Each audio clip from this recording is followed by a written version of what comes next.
Akhir-akhir ini kasus perundungan atau bullying semakin mengkhawatirkan.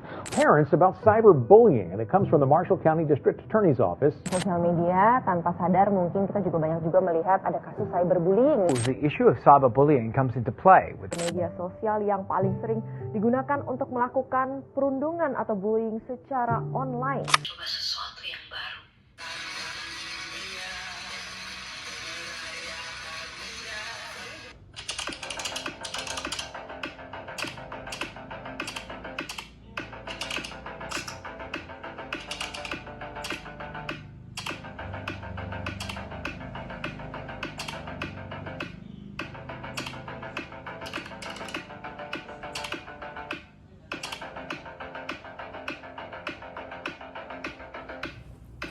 Hai para netizen, Assalamualaikum warahmatullahi wabarakatuh. Salve, Shalom, Om Swastiastu, Namo Buddhaya, Salam Kebajikan, dan Salam Pancasila.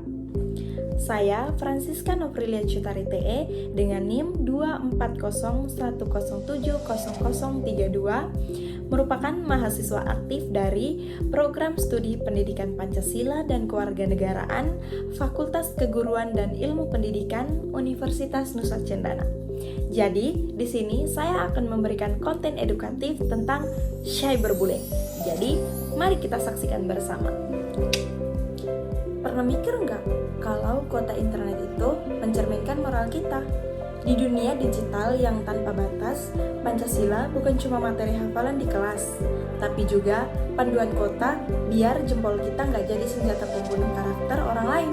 Ayo sama-sama kita bedah bagaimana Pancasila bisa menjadi tameng anti cyberbullying. Pancasila sebagai panduan kota utuh di ruang digital. Pancasila seringkali kita anggap sebagai teks formal yang hanya hidup di buku pendaftaran atau upacara setiap hari Senin. Padahal, di era digital seperti sekarang, Pancasila bisa bertransformasi sebagai sebuah panduan kota, sebuah kompas moral terintegrasi yang menentukan apakah setiap megabyte data yang kita habiskan akan membangun ruang digital yang sehat atau justru merusak mental orang lain melalui cyberbullying. Kelima sila di dalamnya bukanlah poin-poin yang berdiri sendiri, melainkan satu kesatuan sistem nilai yang mengikat jempol kita saat berselancar di dunia maya. Semua proses ini dimulai dari kedalaman spiritual kita pada sila pertama, yaitu ketuhanan yang Maha Esa. Ketika kita sadar bahwa Tuhan Maha Esa melihat, kesadaran itu harus tercermin pada bagaimana kita memperlakukan perbedaan di internet. Kolom komentar seringkali menjadi tempat yang toksik karena ego kelompok. Menerapkan sila pertama berarti kita juga menahan diri untuk tidak menghakimi keyakinan, agama, atau latar belakang orang lain, serta menolak menjadikan perbedaan tersebut sebagai bahan olokan atau perundungan yang berbasis sara. Rasa hormat kita kepada Tuhan di sila pertama secara otomatis mengalir dan mewujud pada sila kedua, yaitu kemanusiaan yang adil dan beradab. Disinilah esensi dari cyber ethics atau etika digital diuji. Kita harus sadar bahwa di balik avatar lucu, akun anonim, atau foto profil yang kita lihat di layar gadget, ada manusia nyata. Manusia yang punya perasaan, bisa terluka, dan bisa mengalami depresi. Menjadi manusia yang beradab di dunia maya berarti kita berhenti mengetik makian, menyetop komentar body shaming, serta tidak melakukan intimidasi tertulis yang bisa menghancurkan rasa percaya diri seseorang. Ketika kita sudah mampu memanusiakan sesama pengguna internet, kita sedang mengokohkan fondasi sila ketiga, yaitu Persatuan Indonesia. Media sosial hari ini sangat rentan dengan polarisasi dan fenomena di mana ribuan netizen berbondong-bondong menyerang satu akun secara brutal tanpa tahu duduk perkara yang sebenarnya. Dengan menolak ikut-ikutan dalam arus cancel culture yang destruktif atau menyebarkan kebencian kelompok, kita sedang menjaga agar ruang digital kita tetap kokoh, damai, dan tidak terpecah belah oleh ego digital.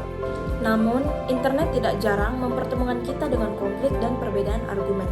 Disinilah sila keempat, kerakyatan yang dipimpin oleh hikmat kebijaksanaan dalam permusyawaratan atau perwakilan mengambil peran utamanya. kebebasan berpendapat adalah hak semua warganet. Tetapi, kebebasan itu wajib dipimpin oleh hikmat kebijaksanaan.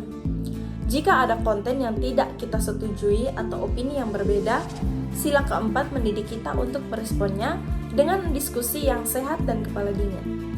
Kita tidak boleh memaksakan kehendak, apalagi sampai melakukan doxing, yaitu menyebarkan data pribadi orang lain ke publik dengan tujuan agar orang tersebut dirundung secara massal. Pada akhirnya, seluruh rangkaian sikap bijak dari sila pertama hingga keempat bermuara pada satu tujuan besar di sila kelima, keadilan sosial bagi seluruh rakyat Indonesia. Dalam konteks modern, ini adalah tentang perwujudan keadilan digital atau digital justice. Setiap pengguna internet berhak mendapatkan rasa aman dan keadilan yang sama di ruang cyber. Kita menegakkan keadilan ini dengan cara memutus rantai penyebaran hoax, fitnah, rumor palsu, ataupun pembunuhan karakter yang bisa merenggut reputasi dan masa depan seseorang. Sebelum jempol kita menekan tombol share terhadap informasi miring tentang orang lain, sila kelima menuntut kita untuk bersikap adil, cek faktanya, pikirkan dampaknya, dan pastikan kita tidak sedang merampas hak orang lain untuk hidup tenang. Pada akhirnya, gadget kita mungkin punya kuota yang terbatas, tetapi ingat, kemanusiaan kita tidak boleh ada batasnya. Kata-kata yang kita ketik dalam hitungan detik bisa membekas di hati orang lain seumur hidup. Jadi, sebelum jarimu menyentuh layar untuk menghakimi, ingatlah, ada manusia nyata di balik akun sana. Mari, stop cyberbullying, gunakan kuotamu untuk hal baik, dan jadikan ruang digital kita tempat yang aman untuk semua. Terima kasih.